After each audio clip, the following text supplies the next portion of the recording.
നമസ്കാരം. കിച്ചൺ സ്റ്റോറീസിലെ പുതിയൊരു വീഡിയോയിലേക്ക് എല്ലാവർക്കും സ്വാഗതം. അപ്പോൾ ഇന്ന് ഞാൻ ഫോൺ നോക്കിയിരുന്നപ്പോഴാണ് പെട്ടെന്ന് എൻ്റെ സിസ്റ്ററിൻ്റെ ബർത്ത്ഡേ ആണല്ലോ എന്നുള്ളൊരു ഓർമ്മ എനിക്ക് വന്നത്. അപ്പോൾ എങ്ങനെയെങ്കിലും ഒരു സർപ്രൈസ് കൊടുക്കാമെന്ന് കരുതി. അപ്പോൾ എന്തുകൊണ്ടൊരു ചോക്ലേറ്റ് കേക്ക് ഉണ്ടാക്കിക്കൂടാമെന്ന് ഞാൻ ആലോചിച്ചു. അപ്പോൾ നിങ്ങൾക്ക് ഞാൻ റെസിപ്പി പറഞ്ഞുതരാം എങ്ങനെയാണ് ഉണ്ടാക്കേണ്ടതെന്ന്. അപ്പോൾ ആദ്യം നമുക്ക് വേണ്ടത് 2 മുട്ടയാണ്. നിങ്ങൾക്ക് കോഴിമുട്ട എടുക്കാം, അല്ലെങ്കിൽ താറാമുട്ട എടുക്കാം. ഞാനിവിടെ കോഴിമുട്ടയാണ് എടുത്തിരിക്കുന്നത്. ഇതൊരു പാത്രത്തിലേക്ക് മാറ്റുക. അതിനുശേഷം നമുക്ക് വേണ്ടത് 1/2 മുതൽ 1/4 കപ്പോളം പഞ്ചസാര നമുക്ക് ആഡ് ചെയ്ത് കൊടുക്കാം. പിന്നീട് വേണ്ടത് ഒരു 1/4 കപ്പോളം വെജിറ്റബിൾ ഓയിലാണ്. നന്നായിട്ട് മിക്സ് ചെയ്ത് കൊടുക്കുക. വിസ്കിൻ്റെ ആവശ്യമൊന്നുമില്ല. കയ്യിലുള്ള സ്പൂൺ വെച്ചതിന് വളരെ നല്ല പോലെ നമ്മളിത് മിക്സ് ചെയ്ത് മാറ്റി വെക്കേണ്ടതാണ്.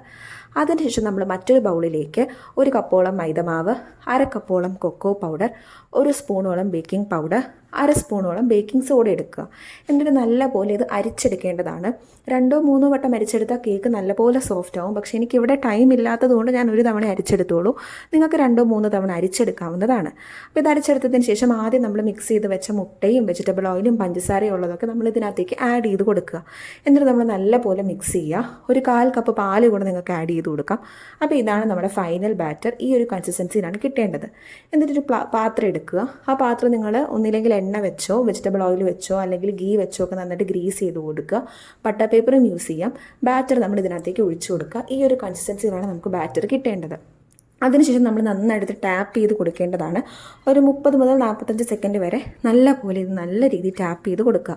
എന്നിട്ട് നിങ്ങൾ അലുമിനിയം ഫോയിലിട്ട് കവർ ചെയ്യുക, അല്ലെങ്കിൽ ഇതുപോലെ ഒരു സ്റ്റീൽ പ്ലേറ്റ് ഇട്ട് കവർ ചെയ്തതിന് ശേഷം ഇഡലിയൊക്കെ ഉണ്ടാക്കുന്ന പാത്രം ഉണ്ടല്ലോ, അതിങ്ങനെ കമഴ്ത്തി വെച്ചിട്ട് ഇത് വെച്ച് കൊടുക്കുക. എന്നിട്ട് വെള്ളം നല്ലപോലെ ഹീറ്റ് ചെയ്യുക. അപ്പോൾ ആവി വരുന്ന സമയത്ത് ഇത് ഇറക്കി വെക്കേണ്ടതാണ്. ഒരു 25 to 30 മിനിറ്റ്സോളം വേവിച്ചെടുക്കുക.